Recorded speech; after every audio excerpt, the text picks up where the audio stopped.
What's up? It's Tyler here with King Family Farmland, and today I'm over here at my mother-in-law's. I was going to show y'all a little bit of what I was talking about in our first episode, but my father-in-law and my mother-in-law, they were geniuses whenever it comes to these startings, and I'm just going to show y'all a little bit. I'm going to have my mother-in-law kind of give us a tour. A lot of her crop has died off because of the frost that happened. It wiped through the U.S. It was, just a wild thing in early and mid-April. And so right now we just doing what we can. She has some miniature tomatoes that she's going to be giving me. But let's jump into this and kind of give you the little walk around and show you what she has going on. Left this open but so this is going to be your green beans. They're just going to weave through up here. Yep. And then I've that is so cool. A different kind that I picked up the other day, but I haven't had a chance to plant them yet. And I'm going to go through my space as possible. I'm trying to maximize my space in all different methods. This is insane. These are all tomato plants. Now, you'll see pots because I believe in intercropping. Okay. And don't plant just like a whole bunch of tomatoes. You want to bring it because otherwise, if the tomato bugs come, it's going to wipe out all those tomatoes. So you need to plant things that the normal tomato bugs in Arkansas doesn't like, such as marigolds, borage, or however you pronounce that, dill, all that, any kind of spice or herb. Yeah. You can interplant right underneath your tomatoes, You This can put is basil. insane. Basil goes real well with tomatoes. I have a whole bunch of basil little starts that I'm going to just plug in here. I've already plugged a little bit of basil into the butter bed. Wow. But see, I haven't made it to it yet, but I'm intercropping my onions in here. Yeah. And then, and that's rosemary and dill that I'm going to separate and plant a little bit here and a little bit here. Now here's a little bit of everything, and I have no idea what's going to come up. Because before, like a couple days before it got cold, I came out here, probably about 2 weeks ago. And I planted all kinds of things in here and seeds. I lined this whole thing with melon seeds, or not melon seeds, I'm sorry, cucumber seeds of different kinds. Look at my sweet peas are blooming, look. These are your sweet peas? That just tickled the snot out of me. And I've not gotten a good picture of that. But that did, because that was like my first sweet pea bloom that I've ever had. I've tried to do sweet peas, I don't know how many times. Yeah, look at them. Just like vining up. And then I've got the whatever you called it.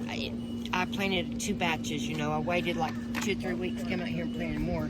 So when these die out and quit making, then these little ones should be up here ready to make. That's insane. Look at this. It's all in a 6-inch container. That's it. It's all you need.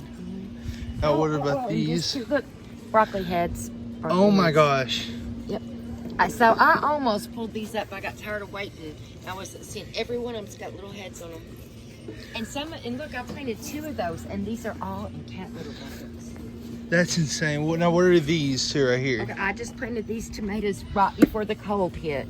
I just had, they were ones that looked like they were dying, and they were so, this needs more soil and water added. This needs to be deeper. But and eggplant right before the cold hit. They got some damage, but I think that they're going to pull through. All That's this was insane. planted. Okay, here's all my berries. Look. Oh yeah, there you go. Look at all the blooms, and then baby berries everywhere.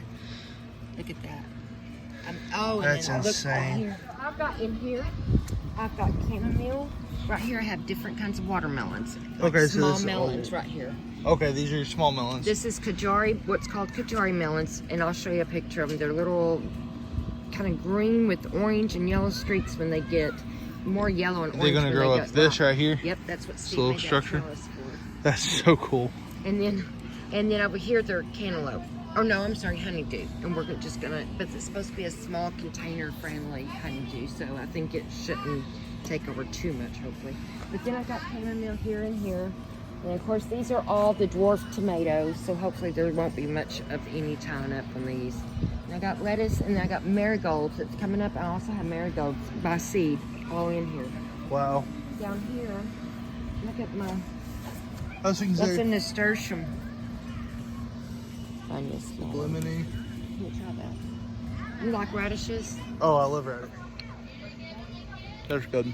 Yeah, That's really good. It's a real, I mean, honestly, on this part, everything in here come from seed that we started somewhere between January and 20. And you trade all these seeds, right? Like, that's how you've been getting a lot of these? No, my first head dive in, I didn't have much that many people were probably interested in. I'd always stuck around with the co-op brand, whatever's the cheapest, and I was raised with, my mom would only grow whatever my granny and granddaddy had grown before. So the only thing I would ever grow were your basics, Arkansas Traveler, Rutgers. Mm-hmm. And then last year, I was like, I don't particularly like those. There's bigger brands and different as good as they did a week ago, which all of them are in need of getting planted. So these are like all the starters that I just got. These are just but a to me, mash they of went and yeah. Now everything. these are not. These are all ones that were just started about 3 weeks ago, and Wow. these are ones that we are actually going to put a designated bed in just for these two, Cherokee Purple and the Black Beauty. Look at the variegation of that plant. That is not damaged. This is a Black Beauty. They produce like solid, when they fully ripen, they're so purple that they're like solid black. Wow. And then it has a burgundy meat. I cannot wait to I try know, that. neither. And then the Purple Cherokee is kind of a streaked. It has, dark burgundy and some, it depends on how much sunlight the tomato itself gets and what you're fertilizing with. But they are real dark and streaky, nice hybrids. All right, guys. So everything at my mother-in-law's and my father-in-law's went over really great. A lot of good food, a lot of good times.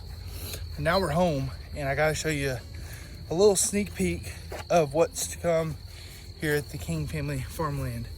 I know y'all saw we got some more tomatoes, and I am planning on putting those up. Oh, can y'all hear it? Oh yeah. We got ourselves a pig. So her name's Scarlet. She is a Julia, something like that, and a mixed with a potbelly. Sit back, Tobias. And she is sweet as can be. The only reason I don't want him coming in here is he just took a bath, and it's kind of muddy in here. I got some cracked corn and some old oats.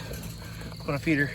Right now, I got this big rubber trough looking thing that I had from I don't remember what I had in there, but it's clean. We also got her water little pan right there. She because she's a miniature pig, she actually fits in this, and we actually got some blankets in it right now for her to nest. We also got a pool for her to play in. I've seen her play in here, but guys, this stuff is all grown up, and I know it's kind of hard to see on camera right now, but she is wore the sound. You might see the cinder blocks right where she is. This is actually a little ditch, and the reason we put her here is because this will get moist. Well, I had to block that so that way she doesn't root up underneath there, along with right there. Had to get this side. What's up, buddy? Yeah, Daddy needs to get out of there. Daddy does need to get out of here. She's eating. She's munching on them oats and that cracked corn. But yeah, this is the new installment to the King family farmland. And so everybody, welcome Scarlet. We're planning on getting her breeded ASAP, so that way we can have some sweet babies. All right, guys, so I'm just going to cut it off here. It's been a long day with lots of fun with family and showing y'all Scarlet. We've been messing with her all day today, doing some work around the house. Didn't plant those tomatoes, so I'll get to that in a future video. And I also got some more seeds. We got some cantaloupe. We got some just about everything. It was a little bit too late here in Arkansas to do any kind of leafy greens, so I didn't get to any of those this season. Kind of bummed about that, but my mother-in-law got to plenty of them, and I'm going to get some. And we're losing daylight here fast. So, guys, have a blessed one. Bye-bye.